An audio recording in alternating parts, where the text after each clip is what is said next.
Halo semuanya, apa kabar? Semoga kalian semua sehat-sehat ya. Selamat datang di channel Haris Mokarizo.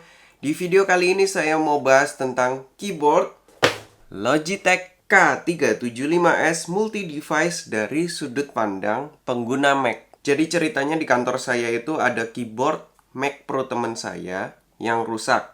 Dan akhirnya keyboard saya dipakai sebagai gantinya.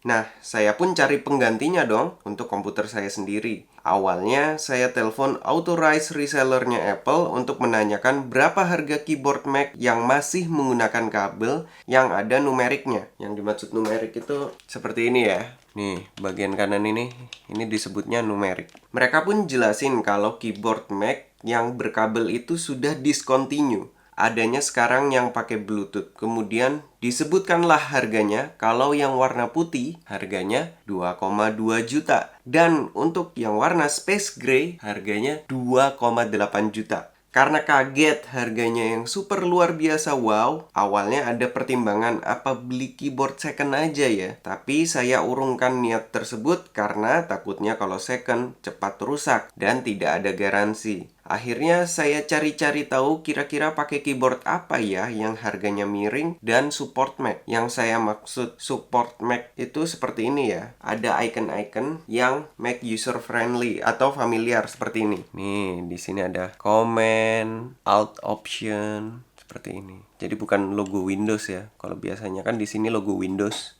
Searching, browsing, pertama ketemu dengan keyboard yang bentuknya mirip banget dengan keyboard Mac. Bahannya terbuat dari aluminium lagi. Pokoknya kalau dilihat secara visual, keyboardnya Mac banget deh. Mereknya Matias, kayak nama orang ya. Dan untuk harganya di kisaran 1 jutaan. Masih kurang terjangkau menurut saya. Nah, biasanya kalau urusan mouse atau keyboard, di otak saya yang muncul pertama kali selalu Logitech. Kebetulan mouse gaming yang saya gunakan pun mereknya Logitech. Selain itu, teman saya pun merekomendasikan untuk coba cek Logitech. Dari hasil browsing-browsing kemudian ditemukanlah kandidat terbaik menurut saya, baik dari segi harga maupun fitur. Jatuhlah pilihan ke Logitech K375S ini.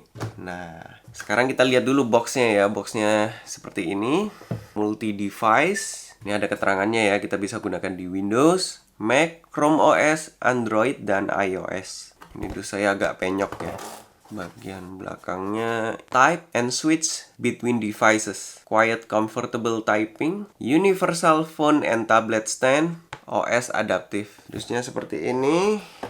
Di dalam box kita akan mendapatkan yang pertama yang jelas dapat keyboard, kemudian USB receiver, kemudian universal stand, satu lembar setup guide, kemudian satu lembar important safety, compliance, and warranty information. Ini yang kita dapetin ya.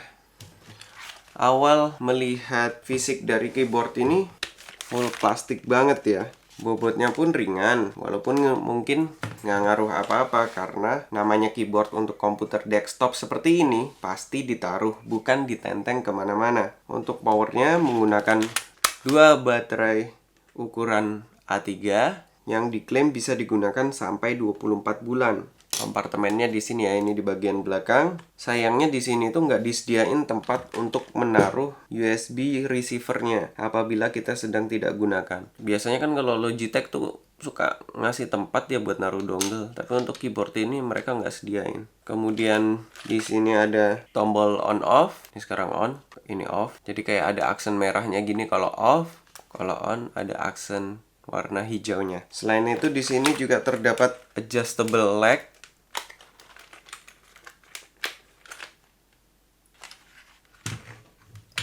Kemudian untuk holder atau universal stand-nya, selain bisa kita gunakan untuk menaruh handphone, juga bisa kita gunakan untuk meletakkan tablet atau iPad. Pada bagian tengahnya ini terdapat cutout agar holder ini tidak menghalangin tombol home dari sebuah gadget. Contohnya ini ya, ini iPad nih, ini ada tombol home-nya kan. Nah, jadi memudahkan kita untuk menekan tombol home. Pertama kali menggunakan ada feel penggunaan yang berbeda. Di keyboard Mac, spacing antara touch satu dengan yang lainnya berjauhan, sedangkan di keyboard ini berdekatan, jadi agak kagok awalnya. Saya terkadang typo salah ketik, pencet sana sini. Perlu waktu untuk adaptasi atau penyesuaian. Kemudian feel-nya seperti menggunakan keyboard PC Windows pada umumnya. Traveling touch-nya lebih dalam, berbeda dengan keyboard Mac yang biasanya traveling touch-nya tidak terlalu dalam. Dan ada yang sedikit mengganggu, yaitu suara dari keyboard ini ketika digunakan. Agak sedikit berisik menurut saya.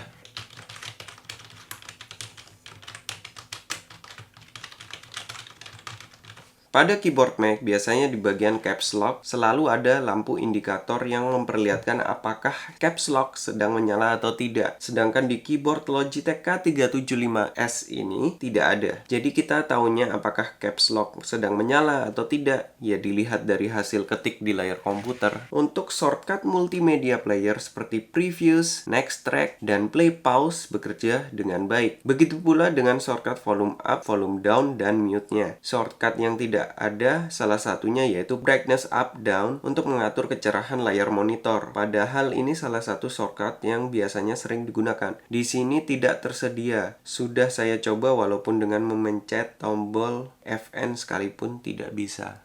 Saya sempat mencoba menggunakan keyboard ini untuk main game CSGO dan ternyata cukup nyaman apabila dibandingkan dengan keyboard Mac. Walaupun sepertinya saya perlu adaptasi lebih lama dikarenakan jarak antara touch satu dengan yang lain yang cukup dekat, menyebabkan saya suka salah pencet. Dan walaupun dengan koneksi Bluetooth bisa dibilang saya merasakan tidak ada lag sama sekali. Selain menggunakan keyboard ini untuk dikoneksikan dengan laptop atau komputer, keyboard ini bisa digunakan untuk handphone dan juga iPad melalui koneksi Bluetooth. Tidak disangka perpindahan antara komputer ke handphone atau iPad sangat mudah dan instan. Hanya dengan menekan tombol 1, 2, 3 apabila sudah di-pairingkan. Proses pairing Bluetooth ke komputer ataupun gadget pun tidak susah. Cukup dengan menekan tombol 1, 2, atau 3 ini ditahan selama 3 detik. Kemudian tinggal mencari Bluetooth keyboard ini di Bluetooth Preference atau setting pada komputer atau handphone. Kemudian masukkan angka yang muncul untuk verifikasi dan nggak pakai lama langsung terhubung. Saya malah nggak bisa menggunakan USB receiver-nya untuk digunakan pada laptop Mac. Yang saya baca sih sepertinya harus download software dari Logitech dulu. Tapi karena USB port di laptop saya terbatas dan lebih nyaman kalau menggunakan Bluetooth, jadi saya nggak pakai deh USB receiver-nya. Kesimpulan, dengan harga yang terjangkau, keyboard ini bisa dijadikan pilihan apabila keyboard Mac kalian rusak dan tidak ingin mengeluarkan uang terlalu banyak untuk membeli keyboard original Apple.